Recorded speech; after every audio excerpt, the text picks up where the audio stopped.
நாகையில் பிரசித்தி பெற்ற மகா காளியம்மன் கோவில் தீமிதி திருவிழாவில் 5000த்திற்கும் மேற்பட்ட பக்தர்கள் பூக்குழி இறங்கி நேர்த்திக்கடன் செலுத்தினர். நாகை மாவட்டம் கீச்சாங்குப்பம் மகா காளியம்மன் கோவிலில் பங்குனி தீமிதி திருவிழா கடந்த 1ஆம் தேதி காப்பு கட்டுதல் நிகழ்ச்சியுடன் தொடங்கியது.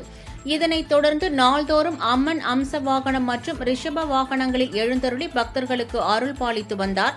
இவ்விழாவின் முக்கிய நிகழ்ச்சியான பூக்குழி இறங்கும் வைபவம் வெகு விமர்சையாக நடைபெற்றது. அப்போது ஆலயத்திலிருந்து பூக்குழிக்கு எதிரே உள்ள மணி மண்டபத்தில் எழுந்தருளிய அம்மன் பக்தர்களுக்கு அருள் பாலித்தார்.